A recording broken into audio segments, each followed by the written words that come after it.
Le Seigneur Jésus-Christ est le seul responsable qui nous aime réellement.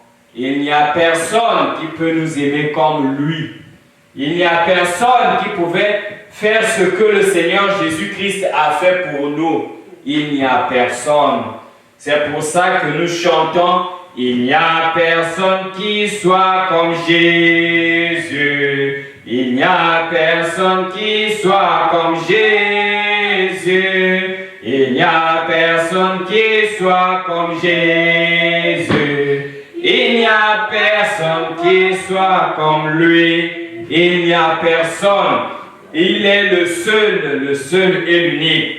Et nous sommes dans la joie de le savoir qu'il nous aime.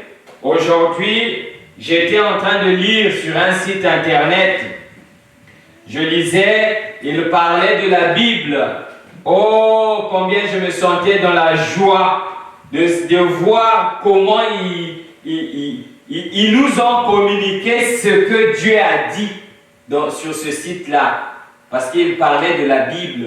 Ils essayaient juste de retracer l'histoire. Et c'est lui, le Seigneur Jésus-Christ, qui nous raconte la vraie histoire de l'humanité. Notre vraie histoire. Pas ce bouffon-là qui nous amène dans des histoires avec des experts à l'extra, mais qui le font qu'engouffrer le monde dans des histoires bizarres.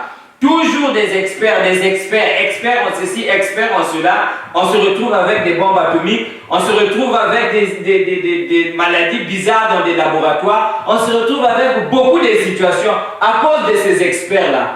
Mais le Seigneur Jésus-Christ nous dit d'où nous venons.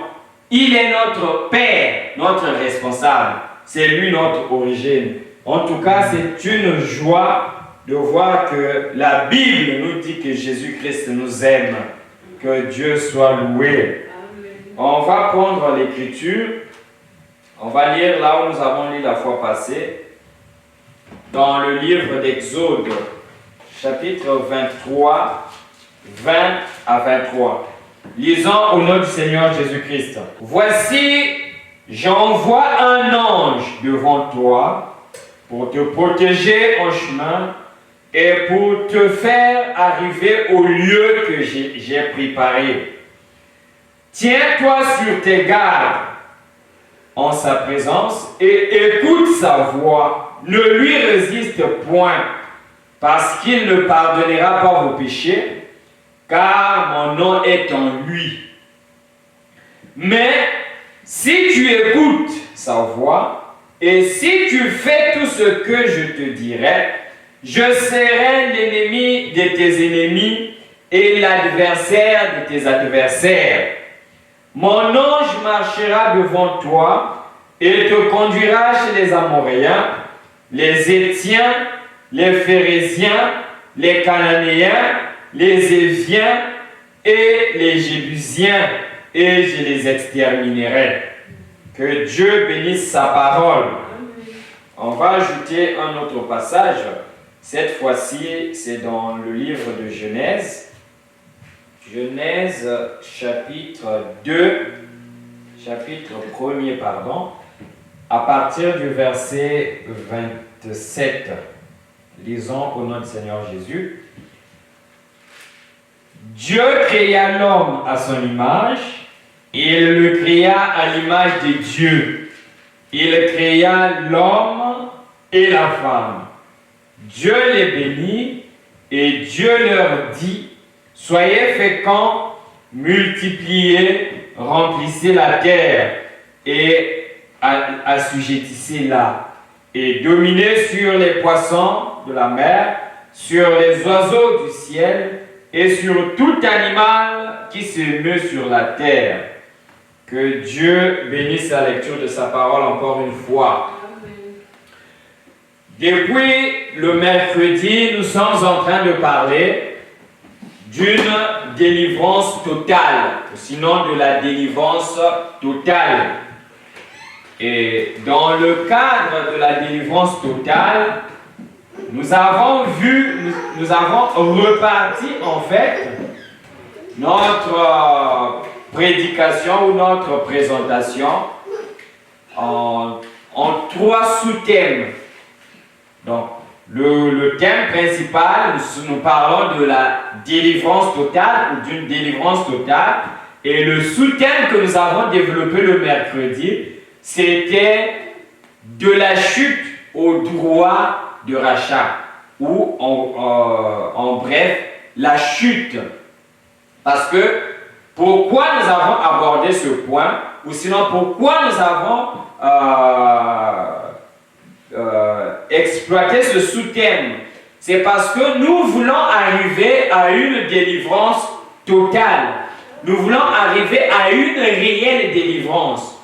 Nous voulons que nous soyons des gens qui vivent réellement dans la liberté qui vient de Christ. Mais pour que nous puissions arriver à ça, comme nous l'avons dit le mercredi, que si une personne, un être qui est prisonnier ou prisonnière, ne se rend pas compte de sa condition, c'est-à-dire ne prend pas conscience de sa condition de prisonnier ou d'esclavage, cette personne-là ne peut pas aspirer à la liberté.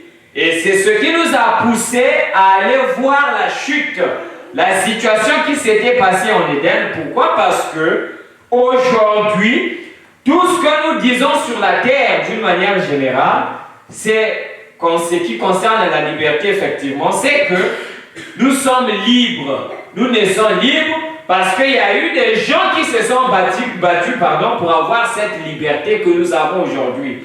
Et nous disons, en tout cas c'est une parole qu'on rencontrera un peu partout. Je suis libre, c'est ma vie privée, je suis libre de faire ci, de faire ça, droit des libertés, ceci. Et nous sommes retournés à l'origine pour aller voir si réellement ce que nous disons là est vrai, que nous sommes libres.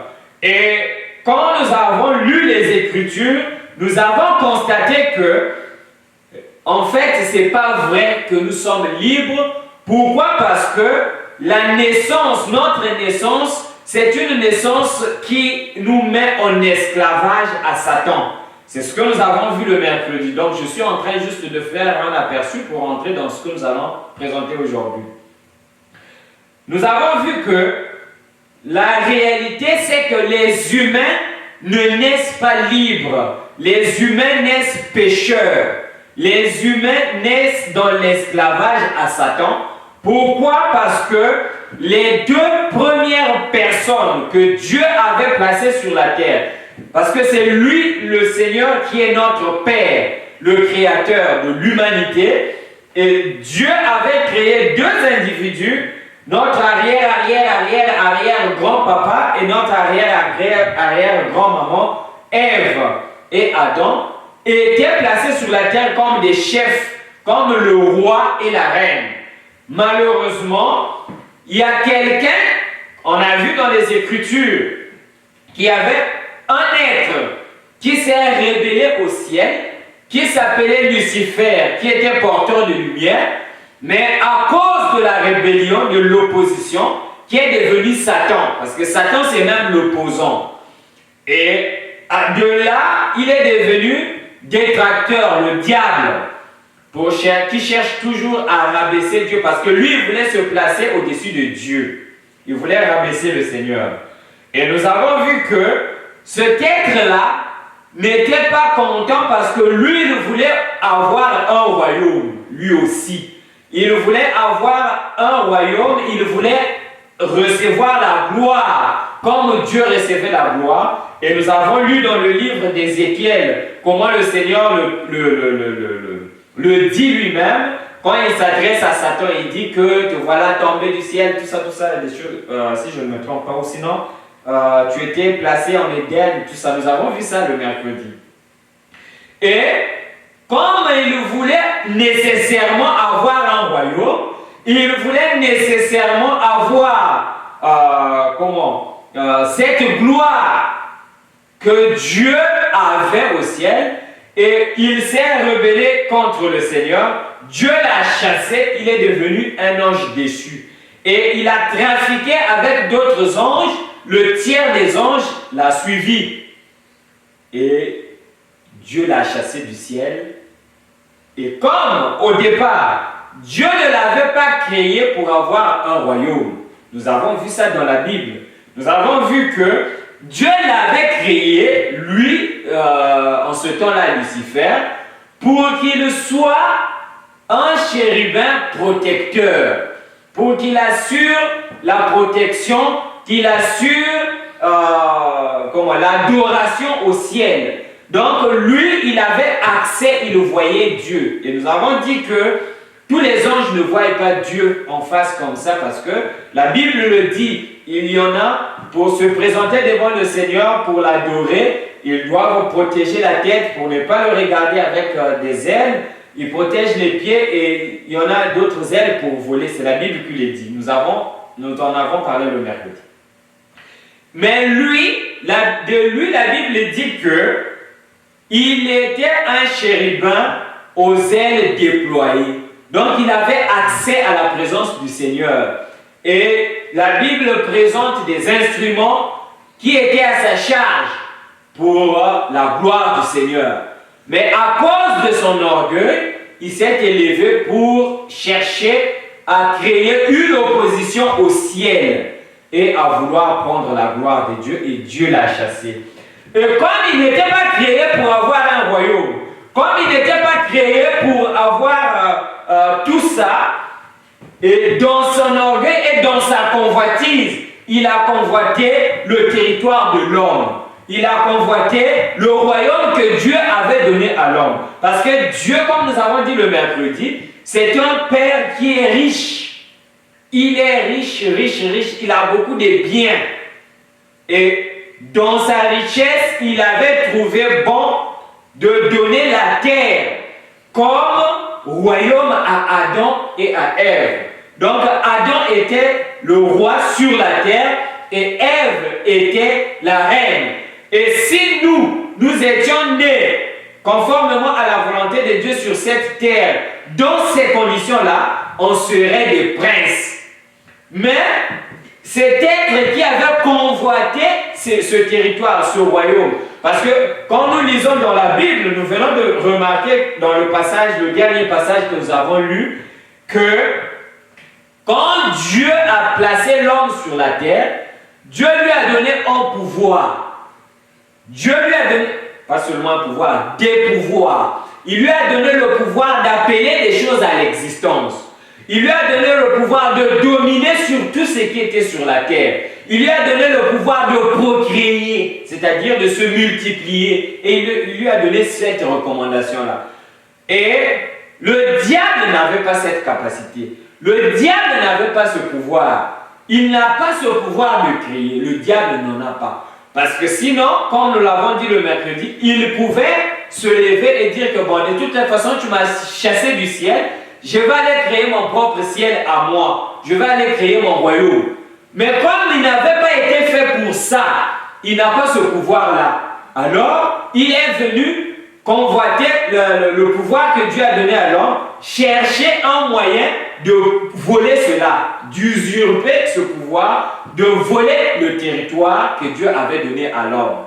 Et pour ça, il a trouvé un moyen, parce que ils ont passé un certain nombre de temps. Le diable n'avait pas accès, n'avait pas le contrôle de l'être humain. Pourquoi? Parce que l'homme avait le pouvoir de dominer.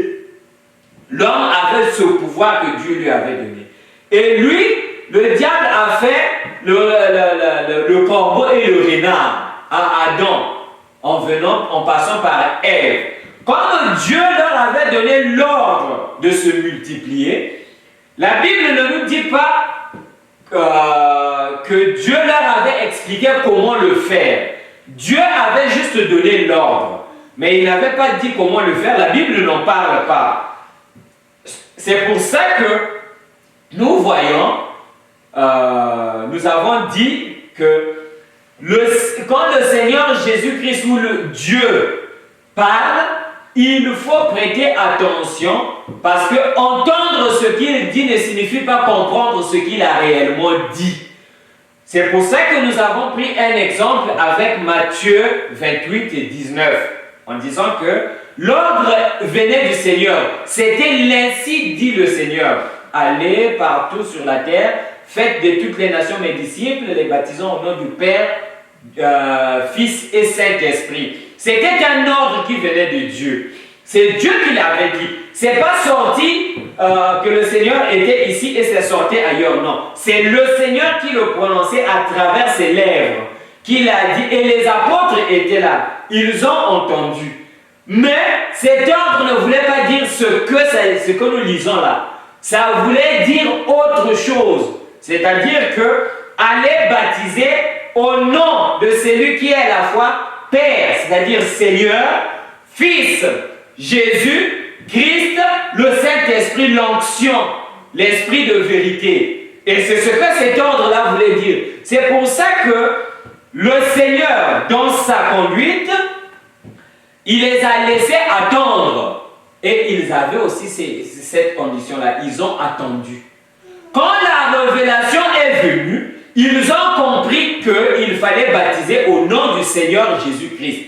C'est pour ça que dans le modèle de l'Église, la base, il n'y a aucune personne qui avait été baptisée au nom du Père, du Fils, du Saint-Esprit. Et pourtant, c'était l'ordre du Seigneur.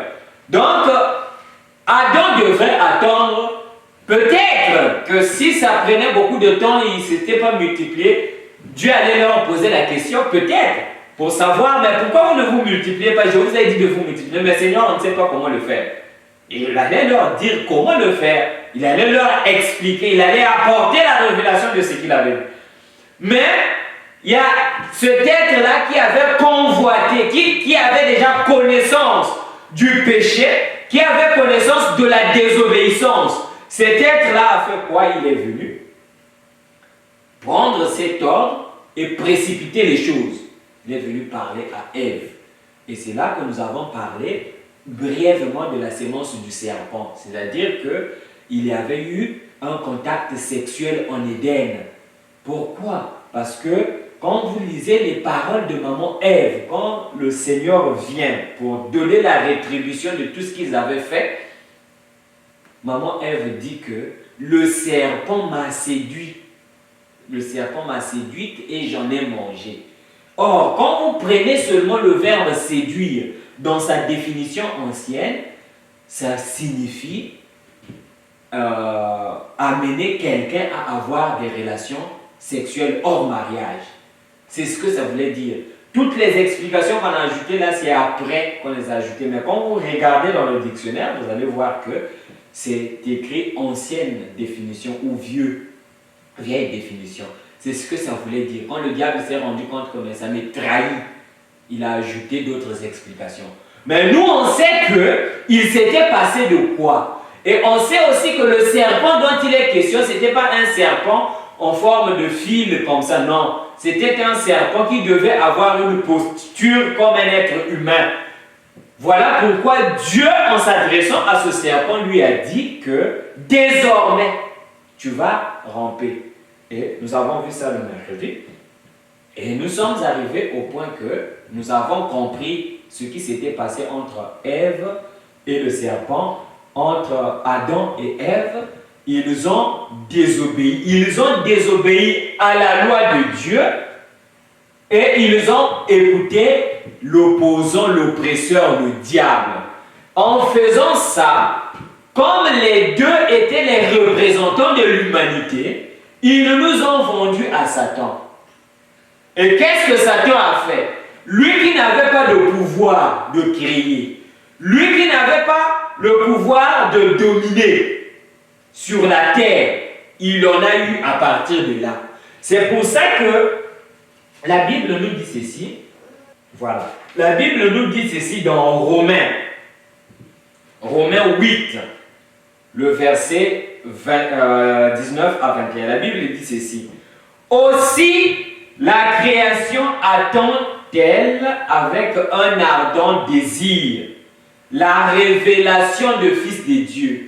Autrement dit, cette restauration-là, même la nature que nous voyons là pleure. La nature attend jusqu'à quand Adam va revenir dans sa position. Pourquoi? Car la création, a été soumise à la vanité. Soumise. Donc la création est passée sous une autre domination. La création, la nature, toute la création a été soumise. Et la Bible va nous dire ceci.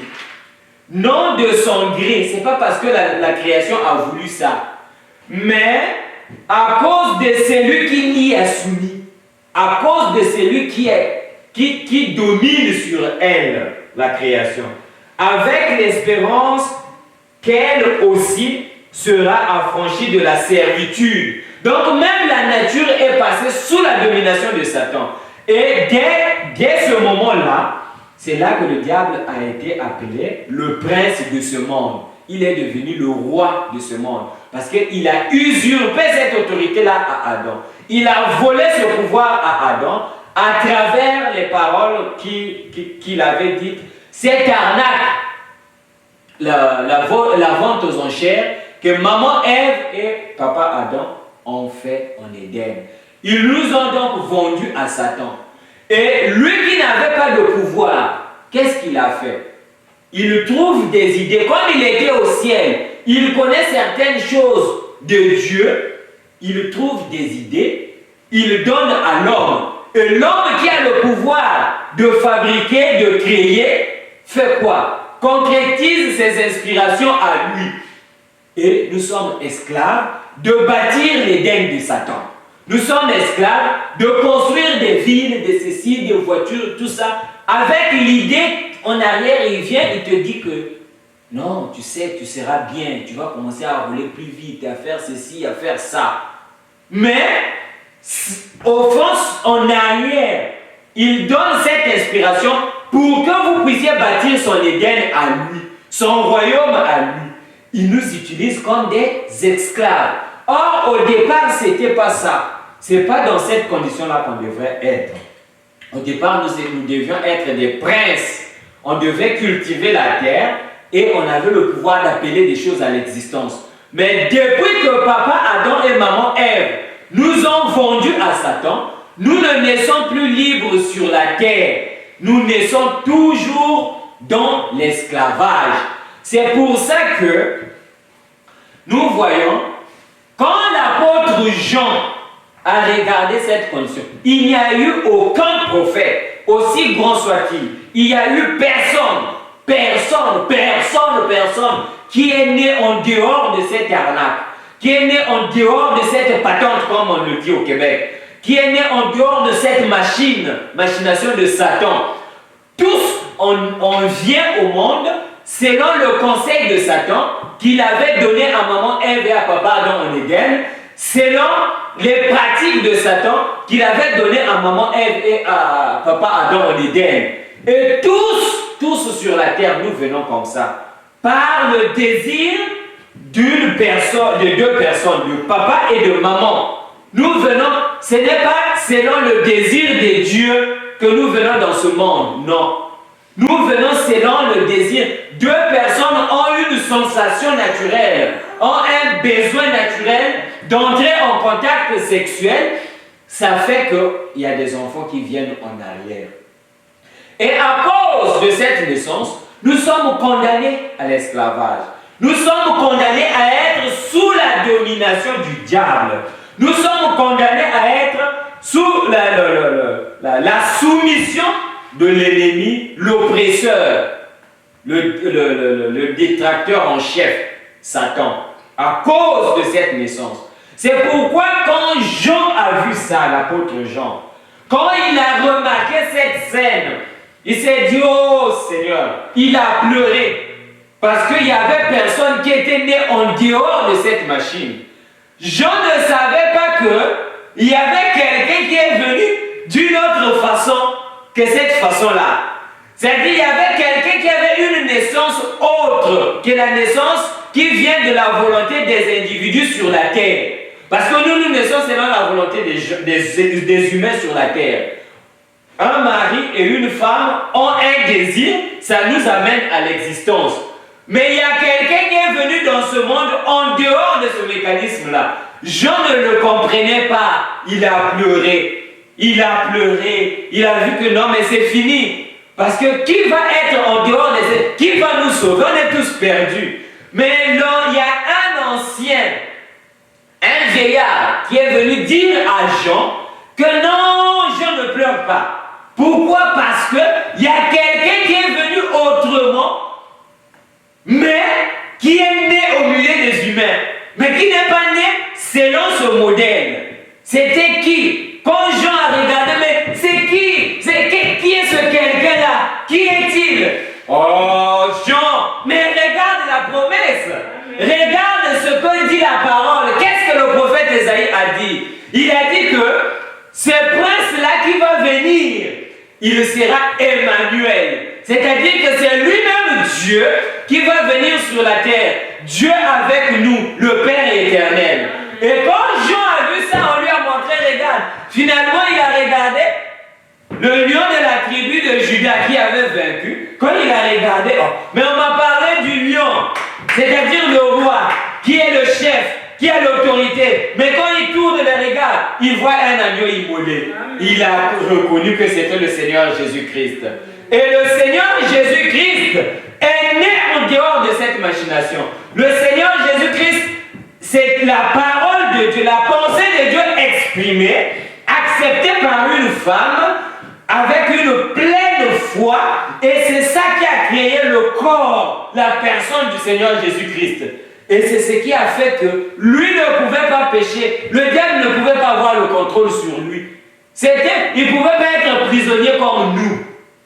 Pourquoi? Parce qu'il est né en dehors du désir des gens, mais il est né selon la pensée de Dieu exprimée. Et c'est pour ça que Dieu, dans son amour, puisque quand il a donné la mission à Adam, quand il a dit à Adam de se multiplier, Dieu voulait avoir des fils sur la terre. Donc Dieu, dans sa pensée, il avait déjà vu ses fils sur la terre. Mais comme Adam a tripoté les choses, ses fils naissent autrement. Ils sont voués à l'échec, ils sont voués à l'esclavage. Ils naissent dans le camp de Satan. Qu'est-ce que Dieu a fait? Il a dit que non, je suis le législateur. C'est-à-dire c'est moi qui produis les lois, qui les fixe et qui les promulgue.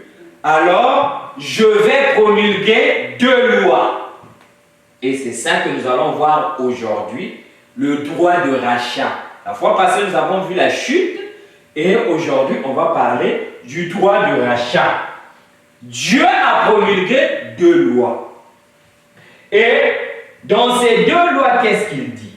Premièrement, pour terminer le point de la chute, pour dire que ce sont les 2 individus, les premières personnes qui nous ont mis dans le pétrin. Et la Bible dit ceci dans Romains chapitre 5, au verset 12. La Bible dit ceci. C'est pourquoi, comme par un seul homme, le péché est entré dans le monde, et par le péché, la mort. Et qu'ainsi la mort s'est étendue sur tous les hommes, parce que tous ont péché. Donc, à cause de ces 2 personnes en Éden, à cause d'eux, le mal est entré. À cause d'Adam, le mal est entré. Et ça a suivi toute la race humaine. Partout. Même si on va aller t'accoucher dans l'espace, même si on va choisir je ne sais pas quelle planète, tu es sous la domination de Satan du moment que si on suit l'ADN, ça remonte jusqu'à Adam. Tu es condamné d'office. Mais Dieu a promulgué 2 lois. Et dans ces 2 lois, il y a ce sont des lois de rachat qu'il avait promulguées. Et l'apôtre Paul va nous dire ceci. Dans Corinthiens, 1 Corinthiens chapitre 15, le verset 21 à 20. Et pardon, 20 à 21. Oh, excusez-moi, j'avais mal noté. C'est 21 à 22. La Bible dit ceci. Car, puisque la mort est venue par un homme, c'est aussi par un homme qu'est venue la résurrection des morts. Comme la mort est venue dans le monde par une seule personne en Éden, parce que Adam était responsable de sa femme. Adam pouvait dire que non, mais Ève, pourquoi tu as fait ça? Ah non, non, moi je n'accepte pas ces choses-là. Et Dieu allait traiter avec Ève autrement. Mais comme lui a obtempéré, il était le responsable, parce que c'était lui le roi. Il a accepté la théorie de sa femme. Il nous a entraînés dans le pétrin. C'est comme Pilate qui voulait dire que non, moi je lave les mains. Il était responsable. Il voulait se faire innocent, il était responsable. Donc Adam n'était pas innocent. C'est lui le coupable, le premier coupable. Et à cause de lui, la mort est entrée sur toute la race humaine. Mais Dieu, dans son amour, il savait que non. Si un être humain, parce que le diable était sûr d'avoir gagné la bataille. Pourquoi? Dieu ne revient pas sur sa parole. Dieu tient sa parole. La parole de jugement, la parole de la séparation, c'est-à-dire la mort, qui était prononcée en Éden, devrait être appliquée. Et comme toute la race était foutue, le diable se disait que c'est la mort seulement qui est exigée. Parce que la loi éternelle de Dieu, la parole de Dieu exigeait la mort. Maintenant, qui va venir mourir pour tous ces innocents, pour tous ces prisonniers ici? Et chaque fois que quelqu'un naissait sur la terre, on lui donnait un nom. Oh non, il s'appelle, je ne sais pas, Y. Il dit, ah voilà, j'ai un autre prisonnier Y. Oh non, il s'appelle X. Non, j'ai un autre prisonnier X. Et le diable nous tenait comme ça. Donc, il fallait qu'il y ait un être humain qui soit en dehors de la patente, qui naisse en dehors de cette réalité pour que les humains puissent être délivrés. Et ça, c'est arrivé avec quoi? Ou sinon, c'est arrivé comment? La mort est entrée par une seule personne et la vie, la parole de Dieu dit que par un seul homme également, la résurrection de mort doit venir. Et comme tous meurent en Adam, de même aussi tous vivront en Jésus-Christ ou en Christ. Et c'est ça l'espoir. Alors, nous avons dit dans la première partie que un prisonnier devrait prendre conscience de sa condition. Un prisonnier devrait savoir qu'il y a une meilleure condition qui existe quelque part pour qu'il puisse chercher à aspirer à la délivrance ou à la liberté. Il fallait qu'il prenne d'abord conscience de sa condition. Et le Seigneur Jésus-Christ, en venant sur la terre, il est venu nous faire prendre conscience de cette condition-là. Et ce qui s'était passé en Éden, cette affaire de sexe, c'est pour ça qu'aujourd'hui, le diable, sa force sur la terre, tourne toujours autour du sexe. La force de Satan, c'est la convoitise de la femme. C'est ça sa force aujourd'hui. Et quand une femme, chaque fois qu'une femme s'habille mal, c'est une invitation à des rapports sexuels. C'est de la séduction. Et Dieu condamne, il réprimande ça. On voit même des gens aujourd'hui, des hommes mariés. Des hommes mariés, mari et femme, ils prétendent être adultes. Ils prétendent avoir la liberté de regarder des vidéos pornographiques. Alors que la Bible dit que c'est une malédiction de voir la nudité de quelqu'un qui n'est pas ton partenaire de mariage. C'est une malédiction. Mais les gens se donnent cette liberté-là. Et la pornographie, c'est une adoration du sexe. C'est un culte du sexe dont les adorateurs sont ceux qui regardent ces choses-là. Et le diable tourne toujours autour de la femme. Mais le Seigneur avait dit, non, ne vous en faites pas. Il y a une bonne nouvelle qui va arriver. Et cette bonne nouvelle, c'est le jubilé. Cette bonne nouvelle, c'est la libération. Cette bonne nouvelle, c'est que La personne du Seigneur Jésus-Christ est venue sur la terre pour se donner en sacrifice vivant. Et quand Jean regardait, comme nous l'avons dit tout à l'heure, quand Jean regardait, il se posait des questions, mais c'est qui ce quelqu'un-là? Il y a quelqu'un qui a vaincu, c'est qui? Il est comment? Quand Jean regardait, il ne savait pas que cette personne-là qui était venue, c'était le roi lui-même. Mais pourtant, la Bible disait dans Michée 5, verset 2, et toi, Bethléem Ephrata, petite entre les milliers de Juda, de toi sortira pour moi celui qui dominera sur Israël. Et dont les origines remontent aux temps anciens, au jour de l'éternité. C'est-à-dire que cette personne-là qui vient de naître sur la terre n'est pas n'importe qui, mais c'est Dieu lui-même qui est venu sur la terre. Et il est né en dehors du mécanisme de papa et de maman. Il est né en dehors du mécanisme de désir d'un homme et d'une femme. Et c'est ce qui faisait de lui une personne spéciale. Si le Seigneur Jésus-Christ était venu par des rapports sexuels, on n'a pas d'espoir. On est foutu.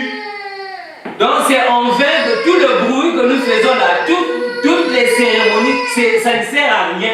Parce que cette voie-là était condamnée.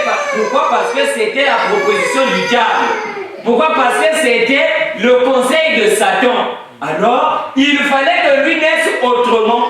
Qu'il naisse, puisque nous avons dit tout à l'heure que la naissance naturelle, c'est une naissance qui vient par rapport à la pensée humaine. C'est le désir des deux personnes qui s'associent. Ils ont un désir charnel et par leur pensée, leur passion, ils vont faire cet acte-là, ça va produire un enfant. Mais ça, c'est selon la pensée humaine. Or, lui, le Seigneur Jésus-Christ, il vient selon la pensée de Dieu. Donc, la parole parlait est la sémence originelle. La femme Marie n'a rien donné à ce corps. Ni l'œuf, ni la sémence, il n'a rien donné.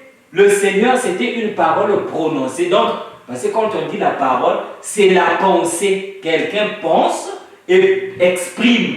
Et cette pensée de Dieu exprimée est venue à Marie à travers l'ange. L'ange vient lui dire ça. Et qu'est-ce que Marie a fait? Tout ce que Marie a fait, c'est d'accepter cette parole-là, de lui laisser de la place, qu'elle agisse. Et cette parole a créé ce corps. Et aujourd'hui, nous sommes en train d'ajouter la partie du rachat. Parce qu'on a parlé de la chute. Maintenant, nous ajoutons le rachat. Et le rachat vient comment? La Bible nous dit ceci. Quand, une fois que le prisonnier, le captif que nous sommes, nous avons déjà résolu la question de la liberté. Tous nos cris, là, nous naissons libres, ce n'est pas vrai.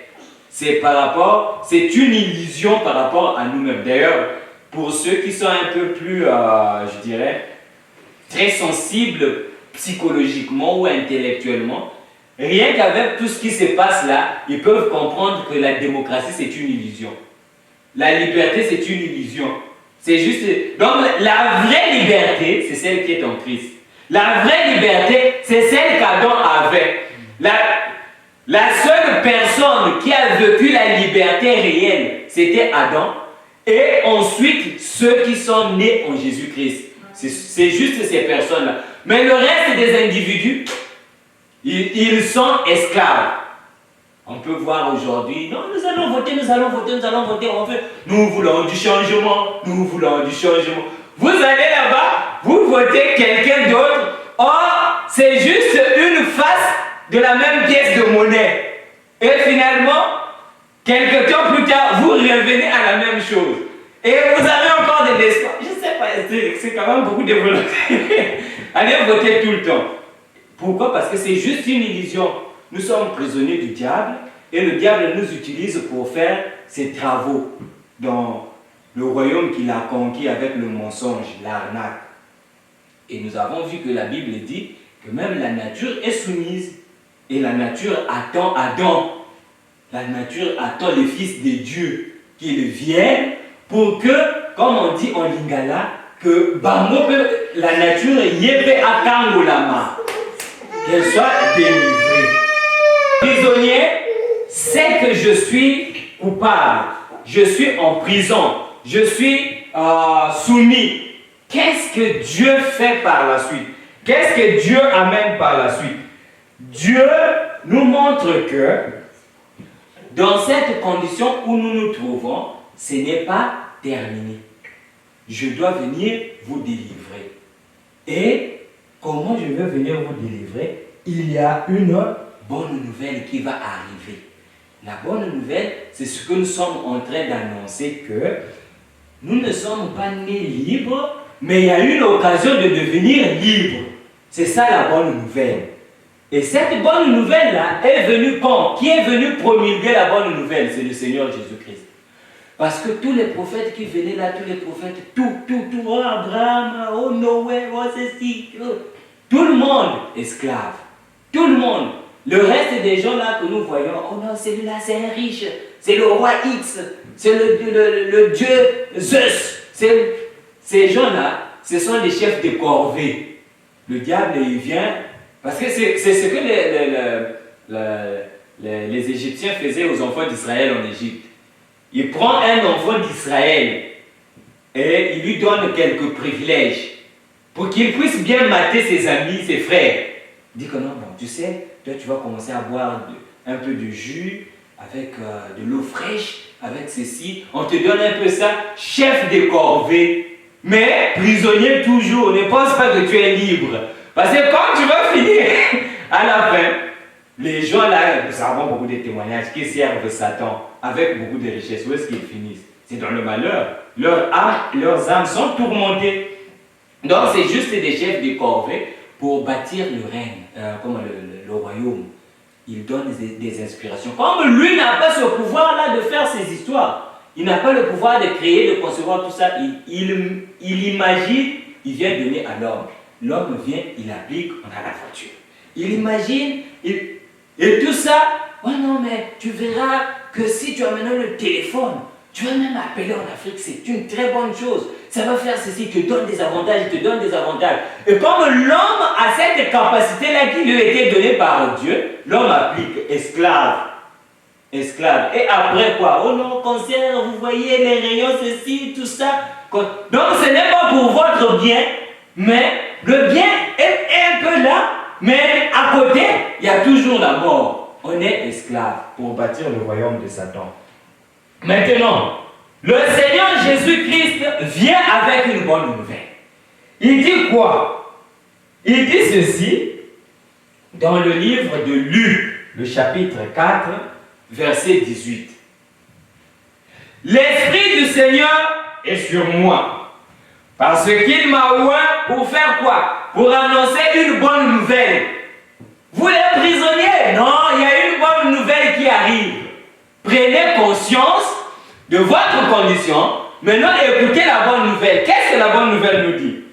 Pour annoncer la bonne nouvelle aux pauvres. Et, il m'a envoyé pour guérir ceux qui ont le cœur brisé.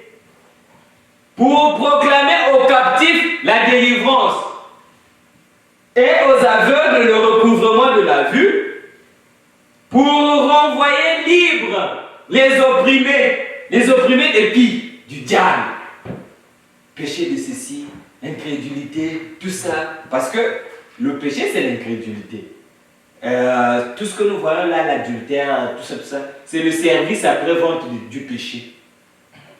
C'est ça. C'est pas ça le péché, mais l'origine, c'est l'incrédulité. Mais le reste, là, ce sont juste des fruits. Et c'est une oppression de Satan qui nous amène à ça.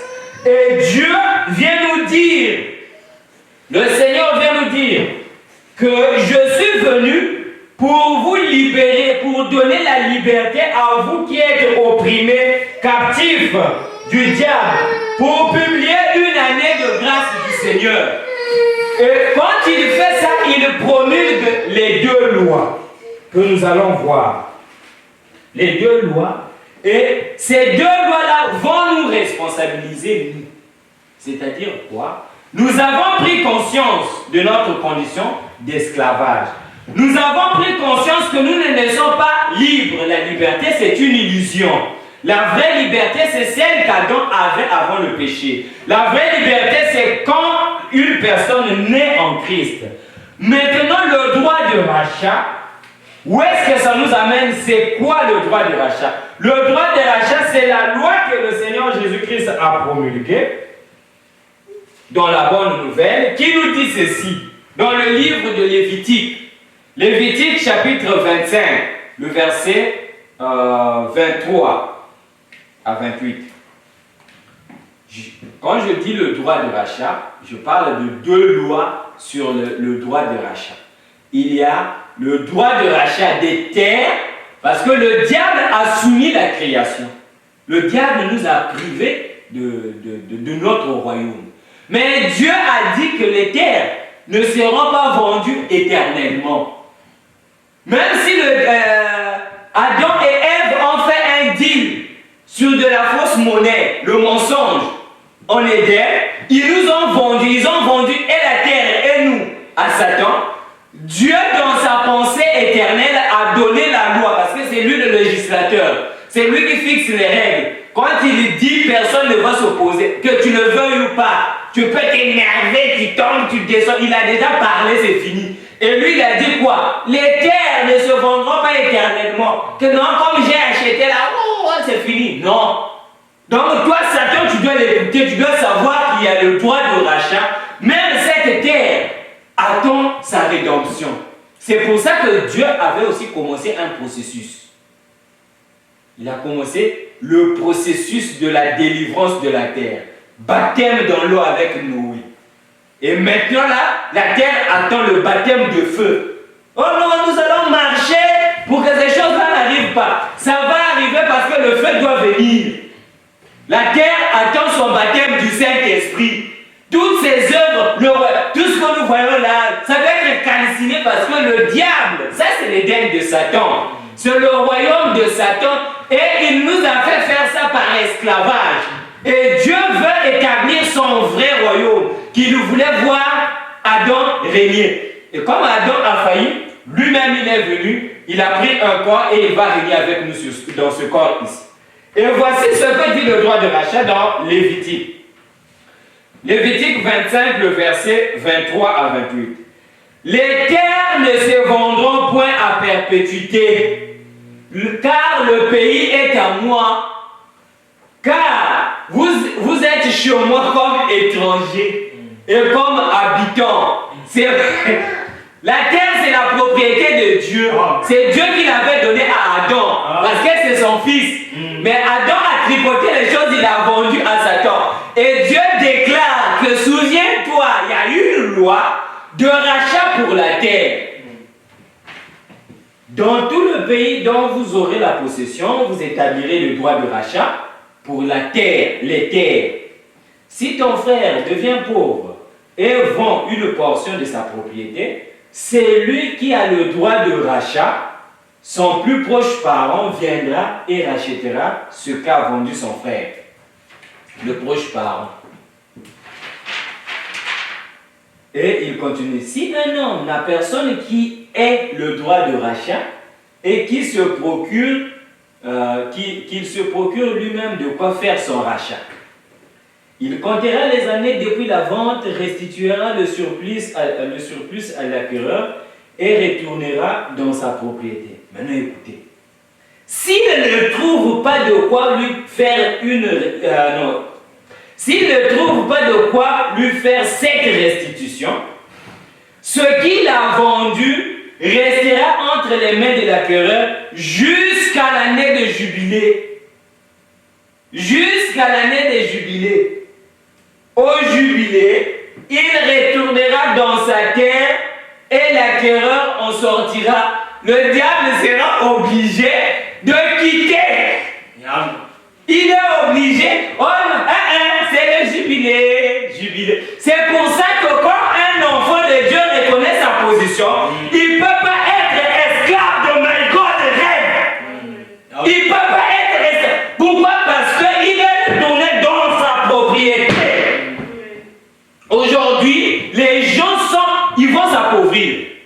Ils vont s'appauvrir beaucoup avec ces histoires. Pourquoi? Parce qu'ils ne reconnaissent pas que le Seigneur Jésus-Christ c'est un Dieu puissant. Il est le Tout-Puissant, il contrôle tous les détails de la vie d'un individu sur la terre. Nous, on croit être fort, on croit être capable, on croit connaître. Non, si vous ne faites pas. On vous a toujours dit que la peur, c'est un outil de contrôle. La peur, qu'est-ce qui amène les gens dans ces histoires-là? Les histoires que les enfants de Dieu ne doivent pas ou ne peuvent pas faire. Pourquoi les gens entrent dans ces histoires? Parce qu'ils n'ont pas confiance au Seigneur. Quelqu'un qui a confiance à Dieu, quand il y a, peu importe le problème, même la mort, on se confie à lui. On se confie à lui. Seigneur, regarde ce qui nous arrive. Qu'est-ce qu'on va faire? Quelle conduite tu nous donnes? Quelqu'un vient avec une affaire là, il tombe du ciel comme ça là, boum, my God de rêve. Tout le monde, les enfants de Dieu, sans prière. Oh. Et puis là-bas, my God de rêve, consultation, il produit plus large. Il commence à demander, oh non, frère, vraiment. On est même d'en parler. Oh non, pourquoi vous publiez des choses comme ça? Mais vous êtes des enfants de Dieu, pourquoi vous êtes allés rentrer là? Faites très attention. Reconnaissez votre position en Christ. Sachez que nous avons un Dieu tout-puissant. C'est lui qui nous bénit. L'élévation ne vient ni de l'Orient ni de l'Occident. Ça vient de l'Éternel. Oh non, eux ils ont des bons emplois, voilà pourquoi ils parlent comme ça. Mais qui donne ces emplois-là? Qui donne ces emplois-là? Ce n'est pas le Seigneur Jésus-Christ. Il faut avoir confiance en lui. Il faut se confier en lui. Vous allez vivre heureux. Les terres ne se vendront pas éternellement. Vous allez retourner dans votre propriété. Vous serez un dos sur la terre. Ça, c'est la loi de rachat pour la terre. Mais il y a aussi la loi de rachat pour Adam. Il y a aussi la loi de rachat pour les êtres vivants, les humains. La loi de rachat pour les humains, c'est dans Exode, chapitre 21, versets 1 à 2, et on prendra le chapitre, le verset 5 à 6. Verset 1. Voici les lois que tu leur présenteras. C'est Dieu qui parle, hein? Voici les lois que tu leur présenteras. Si tu achètes un esclave, suivez très bien, s'il vous plaît, suivez très bien. Si tu achètes un esclave hébreu, si tu achètes un esclave hébreu, et nous sommes Israël spirituel. Les enfants de Dieu, c'est Israël spirituel. Les enfants de Dieu qui ont été vendus à Satan comme esclaves, c'est Israël spirituel. Ici, Dieu ne parle pas de la sémence du serpent, mais il parle des enfants de Dieu qui ont été vendus à Satan. Si tu achètes un esclave hébreu, toi Satan, si tu achètes un esclave hébreu, il servira 6 années. Mais la 7e année, il sortira libre sans rien payer. Oh. Ça, c'est la loi de Dieu, la loi du rachat. Nous devons être libres. Si l'esclave dit, maintenant, on a dit tout à l'heure que la bonne nouvelle que le Seigneur est venu annoncer nous responsabilise. C'est-à-dire que nous avons une part à faire. Nous avons quelque chose à faire pour accepter notre délivrance. D'abord, prendre conscience que nous ne sommes pas libres, nous sommes esclaves de Satan. Et ensuite, accepter ce que la bonne nouvelle nous dit de faire pour que nous puissions accéder à notre liberté. Et le Seigneur dit ceci. Si l'esclave dit, ah, j'aime mon maître, hein? Moi, Satan, il me donne un peu de richesse. Je vole dans des avions sans payer de tickets. On m'injecte n'importe quoi dans le corps, ça ne me fait rien. Donc, un peu de passe Covid par là, c'est ok, c'est pas de problème. Je peux sortir sans masque parce que je suis un maître de corvée, un chef de corvée. Si quelqu'un entre dans cette condition ici, il dit que moi avec Satan, ça fit très bien. Écoutez ce que la Bible dit. Si l'esclave dit, j'aime mon maître, ma femme et mes enfants, donc des affaires que tu as eues là-bas, je ne veux pas sortir libre. Alors, le maître esclave, donc le diable, le conduira devant Dieu et le fera approcher le fera approcher de la porte ou du poteau, et son maître lui percera l'oreille avec un poinçon, et l'esclave sera pour toujours à son service. C'est un danger permanent. C'est pour ça que quand vous entendez la bonne nouvelle, la Bible dit tout ce que vous avez à faire, c'est de prendre, si c'était là où je suis libre, j'accepte la liberté qui vient de Christ, j'accepte la bonne nouvelle. La bonne nouvelle dit quoi? Soyez baptisés, répentez-vous, tout ça, et vous serez sauvés, vous allez recevoir le baptême du Saint-Esprit. Toi, tu vas de l'avant avec ça, que Satan vienne en arrière, parce que, écoutez, vous savez que, imaginez un peu, ça, ces lois que nous lisons ici, c'était une bonne nouvelle pour les esclaves, pour les gens qui avaient vendu les terres. Mais ce n'était pas une bonne nouvelle pour le maître des esclaves, ce n'était pas une bonne nouvelle pour celui qui avait acheté la terre. Ce n'était pas une bonne nouvelle. Toi, tu achètes des esclaves avec beaucoup d'argent, beaucoup de milliers de dollars, et dans cet temps, tous ces esclaves-là, quand la trompette, le sacrificateur sonne la trompette, parce que la trompette, c'est la bonne nouvelle. Et chaque esclave, parfois tu étais là, tu es là, tu ne fais pas ceci, tu vas savoir. Dès qu'il entend papa, il crie, oh, je suis libre. Il n'a plus besoin de ta chicotte. Mais c'est une honte. Tu étais blessé. Donc, ce n'était pas une bonne nouvelle pour les gens qui géraient les esclaves, qui les achetaient.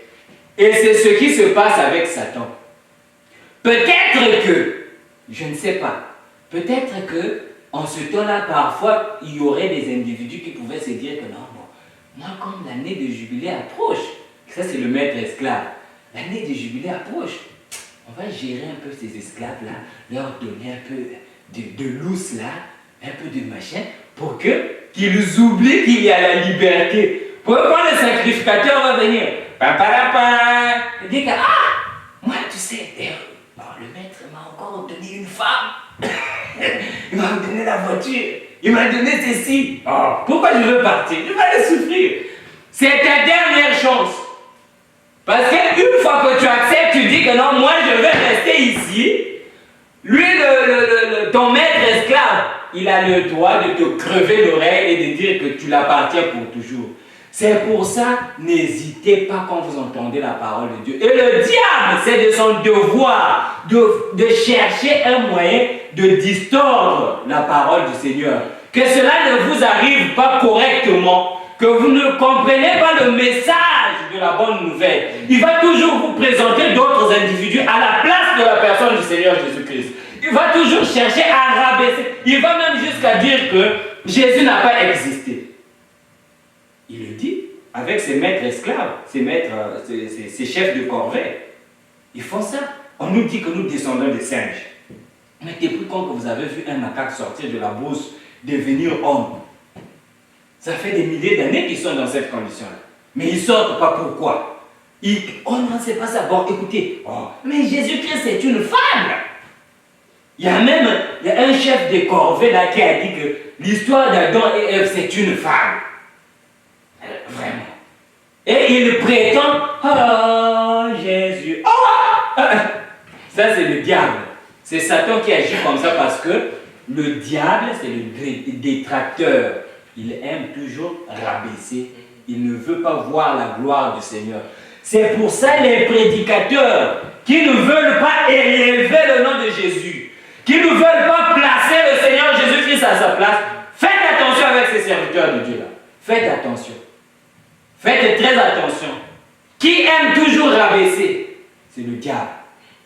Donc un prédicateur peut être séduit pour vous mettre dans de l'embrouillement. Et c'est l'œuvre du diable. Parce que Le diable, il entend la bonne nouvelle qui circule que les prisonniers vont être libres. Mais ses affaires sont foutues. Qu'est-ce qu'il va faire? Il va chercher à faire ce qu'on appelle la control opposition. Donc, je suis un gouvernement, une autorité. Je sens qu'il y a une bonne nouvelle parmi les prisonniers, parmi les gens que je gère. Ça va faire mouche. Non.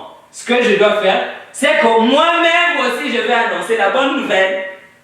Mais oui, effectivement, la bonne nouvelle, nous sommes libres. Je crée des institutions, des églises, Mama Kato, ici, par là, tout ça. Mais quand les gens arrivent, on leur montre autre chose.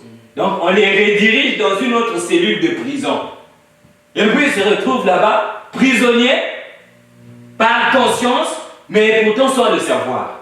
Si tu te donnes toi-même, Ave Maria, compter les graines là, on te dit 50 fois. Mais c'est une punition. Alors que Dieu parlait avec Adam comme ça n'avait pas besoin d'aller compter, je ne sais pas, les graines de sable. Il avait besoin d'un problème, il dit que le soir nous avons rendez-vous avec lui. Je vais lui dire. Quand il arrive, il dit que non, papa, tu sais, j'ai parlé au singe, mais il était un peu têtu aujourd'hui. Dieu dit que, et toi singe, attention, dis-moi aux ordres, papa, je sentais un peu peut-être mal ici, là, voilà pourquoi j'avais fait ça. Il y avait une relation, et le diable, lui, son travail, c'est de briser cette relation-là, que tu ne retrouves pas ta position, que tu ne reconnaisses pas que Dieu, c'est lui ton Père. Et il s'arrange à briser la relation d'amour entre Dieu et toi. Il s'arrange à briser la relation de la foi, c'est-à-dire la confiance absolue dans ton Père. Et toi, qu'est-ce qui va t'arriver? Tu vas te retrouver dans des histoires que non, my God rêve, je ne sais pas si c'est comment est-ce qu'on appelle ça, les Ponzi schemes, toutes ces histoires. Qu'est-ce qui t'amène là-bas? Parce que tu n'as pas réellement confiance en Dieu. Si tu es sûr de ton Dieu, tu sais qu'il est Jéhovah Jireh. Tu le sais, dans un désert où il n'y a rien. Jéhovah Jireh. Jéhovah Jireh, il a pourvu. Il a séparé la mer Rouge en deux. Donc ces miracles-là, c'était seulement pour leur temps. Ça s'est limité dans la Bible. Oh non frère, tu sais pas. Toi tu es encore trop jeune. Tu n'as pas assez d'expérience. Tu parles comme ça parce que tu ne connais pas les réalités de la vie. Quelle vie! Quelle vie! La parole de Dieu nous dit ceci que c'est lui qui tient la vie de toute personne. C'est le Seigneur Jésus-Christ. Quelqu'un vient avec une affaire, même si ça fait couler des milliards, je les vois comme ça. Peut-être que c'est un piège du diable. Je ne sais pas. Peut-être que c'est mon âme qu'il veut acheter. Je ne sais pas. Moi, je veux faire confiance à lui. Je vais lui poser la question, Seigneur. On va lui dire que non, ne mets pas les pieds là-bas. L'argent, regarde là où ça sort. Quand tu poursuis là-bas, loge. Ok, je comprends, Seigneur. Tu poursuis, hein? C'est un ordinateur derrière. Tu ne connais personne. Quand il va faire un clic, tout disparaît. Commence à chercher des prières. Je ne sais pas qu'est-ce que vous allez faire. Ouais. Donc, revenons à notre droit de rachat. Nous avons la bonne nouvelle du Seigneur. Nous sommes en train de parler de la délivrance totale. Et nous avons commencé par montrer la chute pour que nous puissions comprendre que nous ne sommes pas libres. Et prendre conscience de cette condition et savoir qu'il y a une meilleure condition qui est là. Et quand nous comprenons ces choses, il y a maintenant le droit de rachat qui est la bonne nouvelle, qui est publié par le Seigneur. C'est lui qui est venu pour nous libérer. Et dans cette bonne nouvelle, il y a le rachat de la terre qui existe et le rachat des individus, des enfants de Dieu. Tu es né dans ce monde, Dieu ne te condamne pas. Parce que c'est ton arrière grand-papa, Adam, qui t'a mis dans le pétrin. Dieu ne te condamne pas pour ça. Mais dès que tu entends la bonne nouvelle, si tu acceptes de te faire crever l'oreille, de te faire poinçonner, là tu es responsable. Là Dieu n'est plus responsable. Et Dieu nous responsabilise. Il nous donne la responsabilité de sortir. Quand tu entends la trompette, de l'évangile, qui est la bonne nouvelle, qui sonne, c'est ton jour de jubilé, c'est le jour où tu dois sortir. Et qu'est-ce que la trompette ajoute? La trompette ajoute ceci. Oui, il leur dit, dans Marc 16, il leur dit, allez partout le monde et prêchez la bonne nouvelle à toute la création. C'est ce que nous sommes en train de faire. Nous sommes en train de prêcher la bonne nouvelle, que chacun de nous n'est pas obligé d'être esclave de l'impudicité. Chacun de nous n'est pas obligé d'être esclave des jeux d'argent. Chacun de nous n'est pas obligé de courir derrière des dettes de crédit de ceci. Pourquoi? Parce que ça, c'est le système de l'esclavage. Et cette bonne nouvelle, le Seigneur dit ceci. Oh, je me suis perdu dans mes notes. Voilà. Le Seigneur dit ceci, que, allez, là c'est après qu'il a donné un coup au règne de Satan. Il lui a ravi les clés. Et il nous donne la bonne nouvelle. Il dit ceci. Allez partout dans le monde, allez partout le monde et prêchez la bonne nouvelle à toute la création. C'est lui qui croira et qui sera baptisé sera sauvé. Ça, c'est notre responsabilité de croire, c'est-à-dire d'accepter la bonne nouvelle. Quand je l'entends, oh mon Dieu, cigarette, ça fait longtemps. Que je prenne telle décision. Je laisse 2 jours. Je reprends. Je suis toujours des femmes. Je dis que je vais arrêter. Mais après 1 mois, je reprends. Aujourd'hui, la bonne nouvelle te dit, c'est lui qui croira, qui acceptera et qui sera baptisé, sera sauvé. Maintenant, qu'est-ce qui va suivre? C'est lui qui ne croira pas, sera condamné. C'est-à-dire que le maître esclave, Lucifer, le serpent ancien, le diable, va te crever l'oreille et finalement tu ne seras jamais libre dans ta vie. Tu seras condamné. Donc ne laissez pas passer cette chose. C'est pour ça que nous parlons de la liberté de l'évangile. La véritable liberté, c'est la liberté que donne la parole de Dieu. Et quand tu es libre, même ton âme à l'intérieur de toi témoigne que tu es libre. Même s'il y a des pressions de la vie ici à gauche, à droite, tu sens que oh, moi je suis libre. Libre du stress, libre de ceci, libre de la maladie, libre de toutes ces choses que le diable met sur la terre. On peut même mettre toutes les femmes nues sur la terre, même si c'était ça ta faiblesse, mais tellement que tu es racheté, tu n'es plus esclave, tu es délivré, tu es retourné sur tes terres, tu te sens libre. Mais si tu ne crois pas à cette bonne nouvelle, tu resteras esclave. Oh, Jésus n'a pas existé, mais nous sommes en quelle année? Pourquoi il a de l'influence? Pourquoi il est le référence dans le système des années? Il est le référence du changement de temps. Pourquoi? Donc c'est même ça, ça ne peut pas te dire. Nous sommes, avant on comptait les années, moins X, moins, après, moins 0, moins 1, 0. Et après ça a commencé à monter. Et le 0 là, dans le timing de l'histoire de la planète, le 0 là, c'est lui. C'est lui qui est la référence. 10 000 ans avant Jésus-Christ. 5 000 ans après Jésus-Christ. Donc même ça, ça ne peut pas te parler pour comprendre que non, c'est une réalité. Tout ça, c'est le bandit qui ne veut pas lâcher ses prisonniers. Et il prend la bonne nouvelle pour la tordre, pour essayer. Quand il vous amène par-ci, pour croire que non, vous êtes sorti d'un morceau de bois et puis vous êtes devenus des humains. Dès que les prisonniers disent ah mais ça aussi c'est pas clair. On peut mettre du bois après demain, mais le bois ne change pas. Dès que les humains le comprennent, ils se rendent compte que non, ça ne colle pas bien. Ils changent. Oh non, mais tu sais que Jésus-Christ n'a jamais existé. Quoi seulement? Et c'est une histoire. Est-ce que toi tu as dit, d'ailleurs la Bible, là, c'est des gens seulement qui ont écrit ça. Qui t'a dit que la Bible c'est vrai? Mais les choses que la Bible a dit depuis des milliers d'années, ça s'accomplit jusqu'aujourd'hui. La Bible reste toujours d'actualité, ne vieillit jamais, toujours Dans chaque foyer sur la terre, nous sommes des milliards sur la terre. Dans chaque foyer de la terre, vous prenez la Bible, vous allez vous retrouver là-dedans. Et au temps présent, quel genre de livre, quel scientifique, quel expert, expert en matière de ceci, expert en ceci, expert en cela, quel expert depuis qu'ils existent des experts qui a déjà créé un document comme ça? Un document toujours au temps présent. Un document qui nous dit d'où nous venons.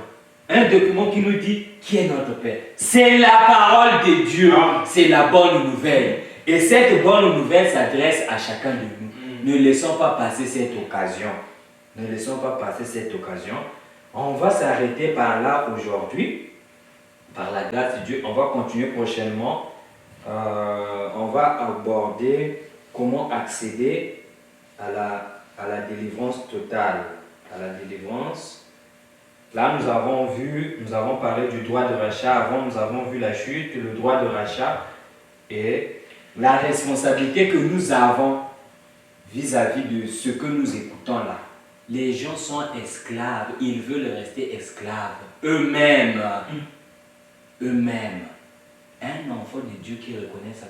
Vous savez, nous ne sommes rien. Nous ne pouvons pas nous glorifier parce que nous sommes quelque chose. Non. Nous n'avons rien de spécial si ce n'est le Seigneur Jésus-Christ. C'est le secret, c'est seulement la foi en lui. Même s'il y a des... Regardez les apôtres, dans la tempête. Seigneur, Seigneur, Seigneur, on va mourir, Seigneur. Dès qu'il s'est levé, qu'est-ce qu'il a fait? Il a calmé la tempête. C'est lui qui est capable de contrôler les circonstances. Les temps et les circonstances, c'est lui, le Seigneur Jésus-Christ. Ne tombez pas dans ces histoires-là qu'on entend par-ci, par-là, les gens. Il y a des gens qui meurent à cause de ces affaires d'argent. Oh non, le mari va tuer la femme parce qu'ils avaient des économies qu'ils ont prises, ils ont injectées dans cette histoire. S'ils avaient prié et qu'ils étaient sincères, Dieu allait leur parler. S'ils reconnaissaient la place du Seigneur Jésus-Christ dans leur foyer, dans leur vie, s'ils reconnaissaient que nous sommes esclaves ou nous sommes déjà libérés par la bonne nouvelle du Seigneur Jésus-Christ, ils ne pouvaient pas faire ça. Ils ne pouvaient pas entrer dans ces histoires. Le diable, il est malin. Le diable n'aime pas que les enfants de Dieu soient heureux sur la terre. Parce qu'une fois que vous êtes heureux, tu as tout le temps, tu vas toujours chercher la communion avec lui. Quand tu es en paix, tu es toujours, tout le temps, Seigneur, viens me parler. Seigneur, tellement que la conversation avec lui est toujours agréable. Tu vas toujours te dire, Seigneur, et le diable ne veut pas ça. Comme il ne veut pas lâcher ses prisonniers, my God rêve. Bon, je vais avoir l'argent.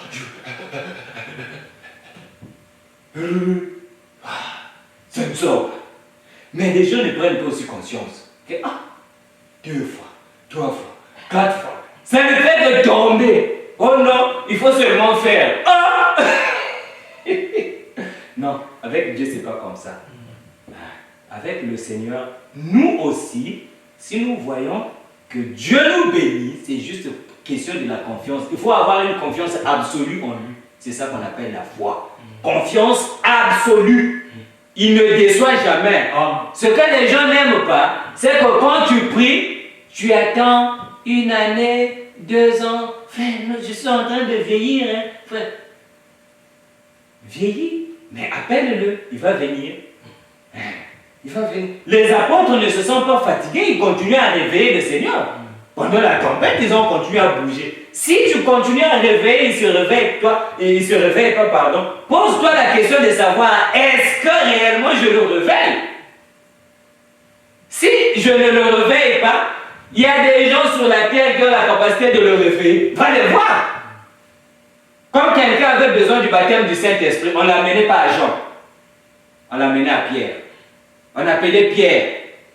Hey, l'apôtre Pierre, on a été convertis ici, viens imposer les mains.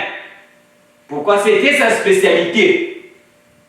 Il y a des gens comme ça sur la terre. Il y a des gens qui sont en communion avec Dieu. Il ne faut pas être orgueilleux. Il ne faut pas être orgueilleux. Tu n'as rien, tu n'as rien. Tu n'as rien, tu n'as rien. Va chercher ça chez celui qui en a. La parole, la parole. Une parole sans puissance, c'est du diable. Parce que la parole doit chasser les mauvais esprits. Et parmi les mauvais esprits, il y a la pauvreté.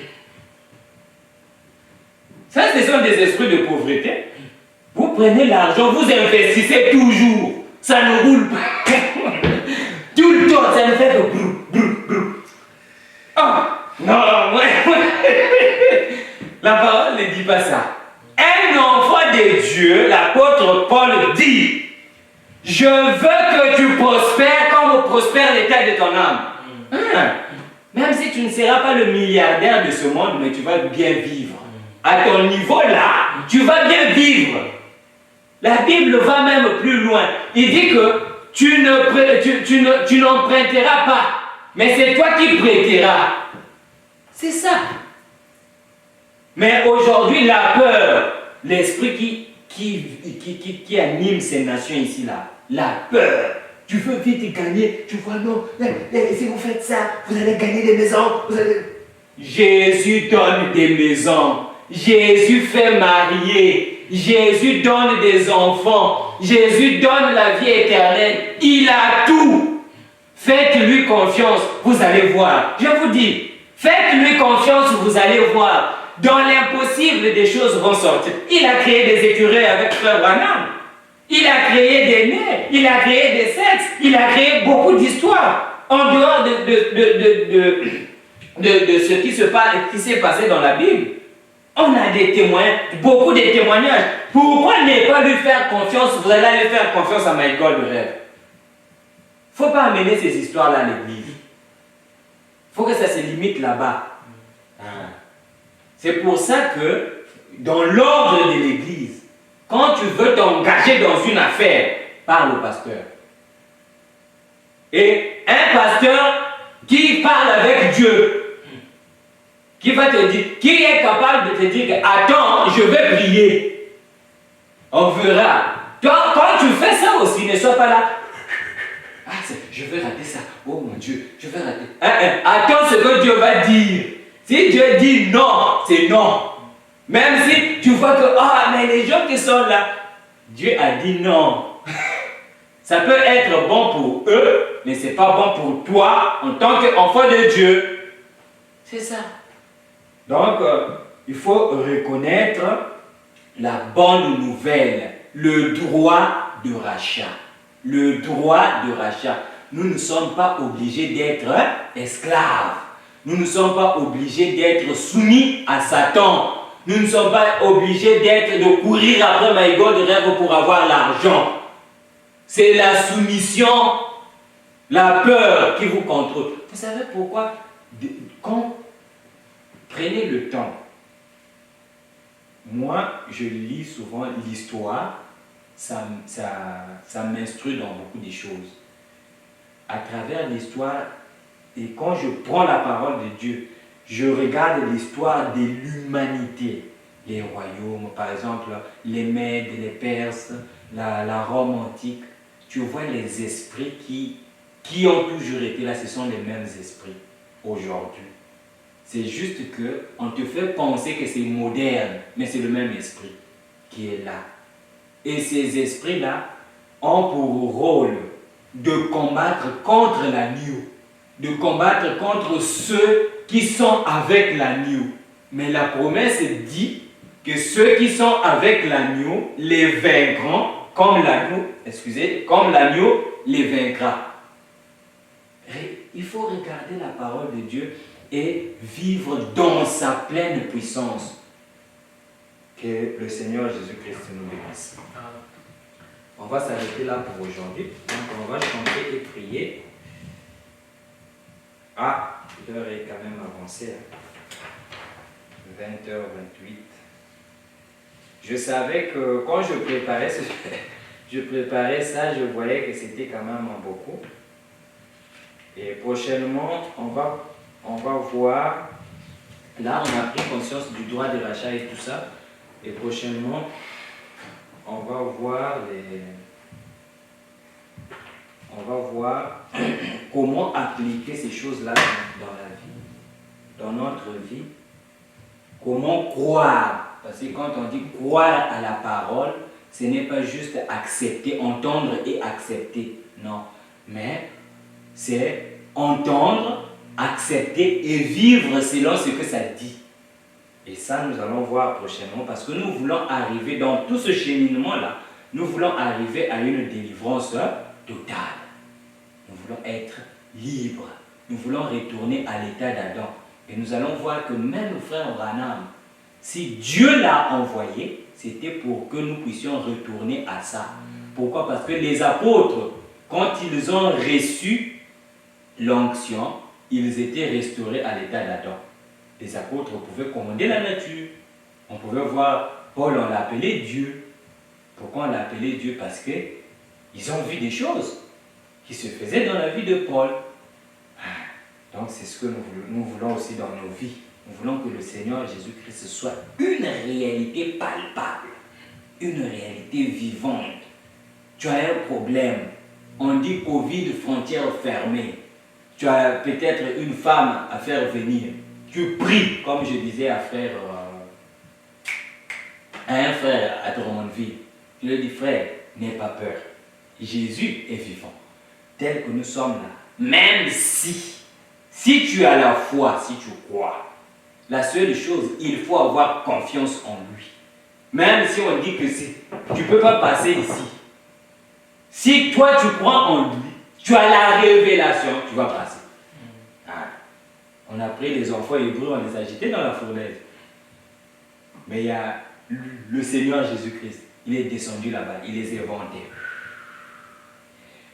Ceux qui sont partis les jeter étaient devenus de la cendre. Mais eux, ils sont sortis là. Le roi était étonné. Mais on a jeté combien de personnes là-bas? Ah, mais ils sont 4. Le miraculeux, il était là avec eux. Il n'abandonne jamais ses enfants. Donc nous devons lui faire confiance et vivre dans cette réalité-là avec lui. On va se lever pour terminer.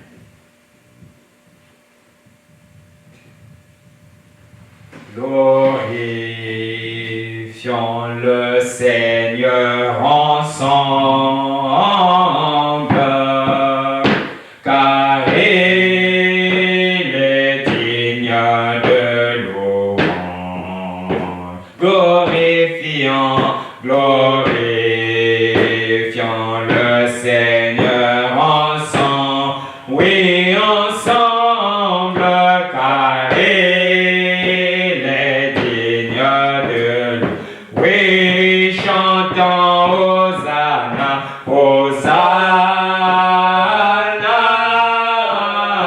béni soit le, Alléluia, béni soit le rocher de mon salut. Hosanna, oh, béni soit le, oh, Alléluia, béni soit le rocher. Salut, Jéhovah,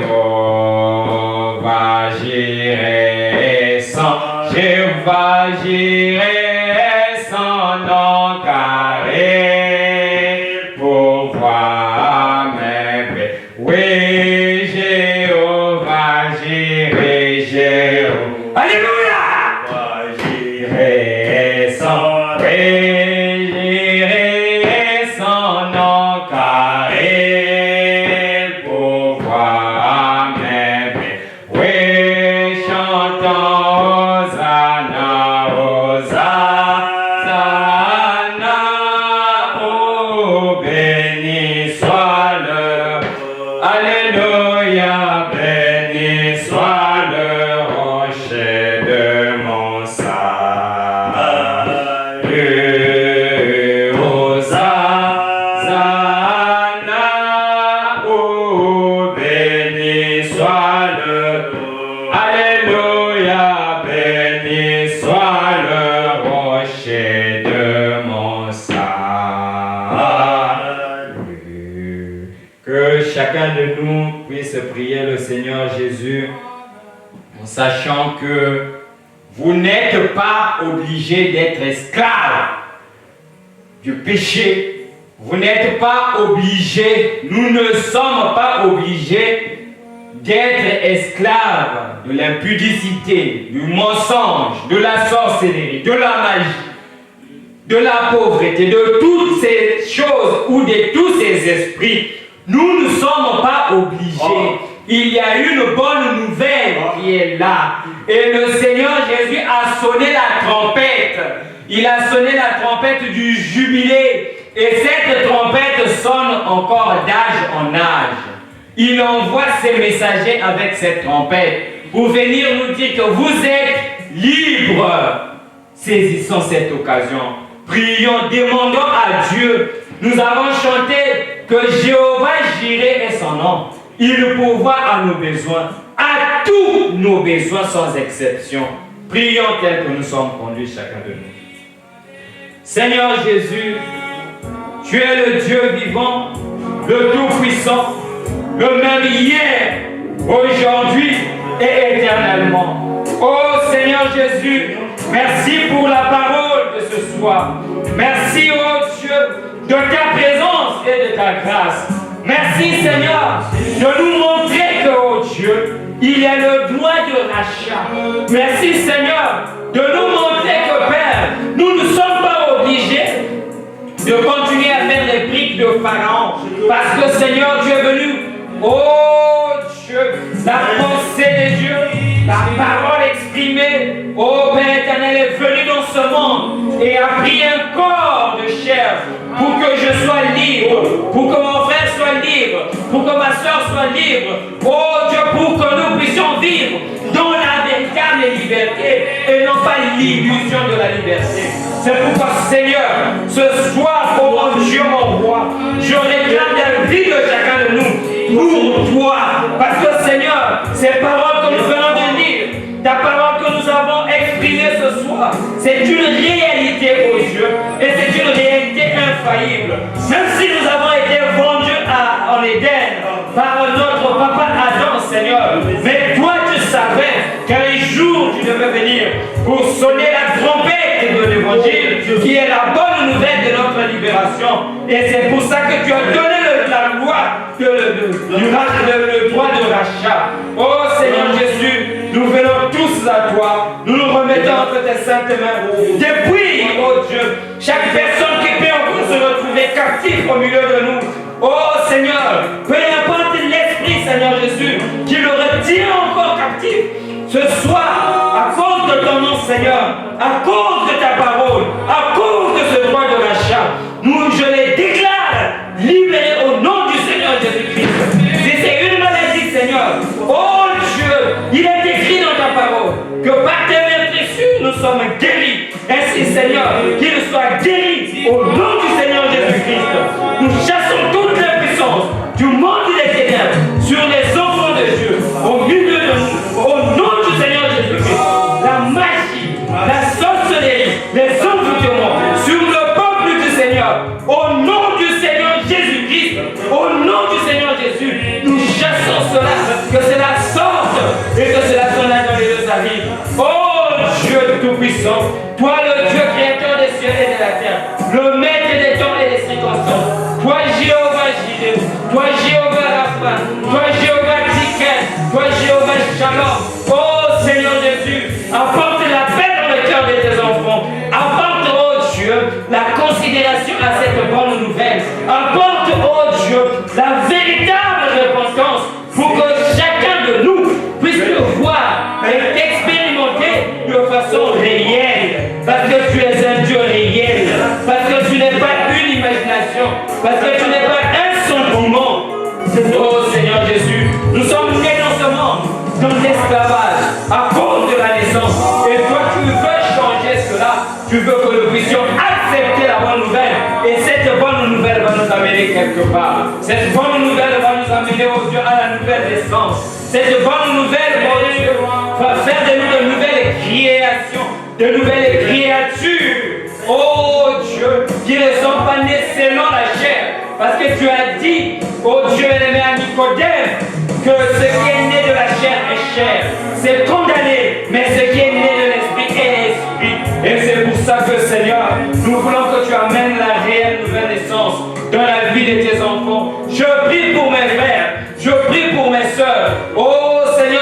Jésus, je prie pour tous ceux qui me suivent. Seigneur Dieu Tout-Puissant, tu es ce Dieu, oh Père, qui t'était souvenu de moi, alors que je me battais contre le péché, je me battais contre le mal, j'étais incapable, oh Seigneur Jésus, de m'en sortir parce que j'étais esclave. Mais oh Père éternel, ta grâce,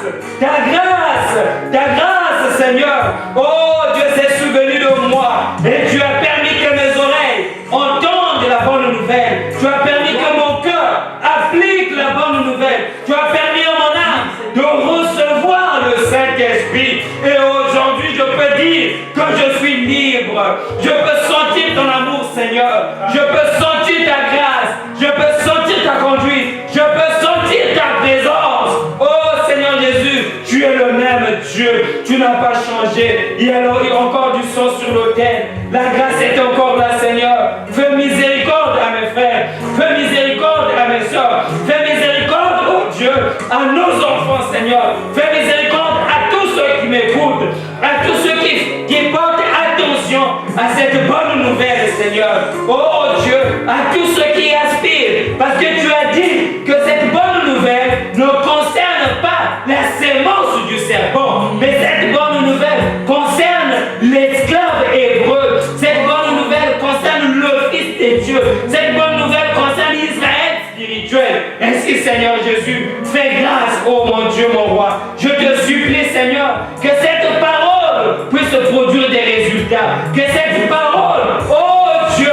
amène des gens à la vraie repentance. Que les gens ne négligent pas ça, Seigneur. Nous voulons voir, oh Dieu, des fils de Dieu naître dans le royaume de Dieu. Non pas selon la chair, mais selon la parole de Dieu, selon la pensée de Dieu, selon l'Esprit du Seigneur, selon le Saint-Esprit. Accorde-le, Seigneur. Enlève la peur au milieu de tes enfants. Enlève la peur des faillites. Enlève la peur, oh Dieu, du manque d'argent. Enlève la peur de la pauvreté. Enlève la peur de ceci. Parce que la peur, c'est un outil du diable. C'est un outil de contrôle. Mais laisse que le Saint-Esprit établisse la relation parfaite, la communion réelle, la relation de confiance absolue avec chacun d'eux, Seigneur. Fais miséricorde, Seigneur Jésus. Fais miséricorde, mon Dieu et mon roi. Fais miséricorde, miséricorde, miséricorde, Seigneur. Miséricorde. Oh Seigneur Jésus. Oh Seigneur Jésus. Fais miséricorde, Papa. Je te supplie grâce. Je te supplie grâce pour chaque âme qui entendra ceci ou qui entend ceci, Seigneur. Fais miséricorde. Fais miséricorde, mon Dieu. Je consacre chacun de nos enfants dans ta main, Seigneur. Alors que, oh Dieu, le monde est dans les tourments, dans les envoûtements, avec cette histoire de Covid. Oh Seigneur Jésus, tu es notre sécurité, parce que tu nous as mis un beau chaîne. Je les déclare, Seigneur, dans ta main, oh Dieu, pour que toi qui tiens toutes choses, que tu nous gardes en sécurité. Ainsi la gloire te reviendra. Nous sommes arrivés à la fin, Seigneur. Nous remettons, oh Dieu, notre retour à la maison dans ta main. Et le reste de nos vies, de la nuit, Seigneur, nous la consacrons dans ta main. Si telle est ta volonté, oh Dieu, pour pouvoir nous parler d'une manière ou d'une autre, que tu le fasses. Conduis-nous, Seigneur. Que la colonne de feu conduise chacune de nos pas. Que ce soit dans nos foyers, que ce soit dans nos maisons, que ce soit dans les affaires, dans nos emplois. Seigneur, nous voulons être conduits par la colonne de feu. Nous voulons être conduits par le Saint-Esprit. Nous voulons être conduits par le Seigneur Jésus-Christ. Nous voulons être dans ta présence constamment, Seigneur, afin que le diable ne trouve aucun moment et aucun endroit où pour injecter quelque chose de mal qui brisera la communion avec toi. Merci, Seigneur Jésus. Que l'honneur, la gloire te revienne. Toi, notre Dieu, notre roi, qui nous a tant aimés et qui a fait que nous puissions avoir ce message. Merci, Seigneur Jésus. Béni soit ton Saint-Nom. Au nom du Seigneur Jésus-Christ. Amen. Bon, nous sommes arrivés à la fin. Que le Seigneur Jésus-Christ nous bénisse. Il est déjà 20h43. Donc, le couvre-feu arrive rapidement. On va chanter juste un chœur et on va terminer.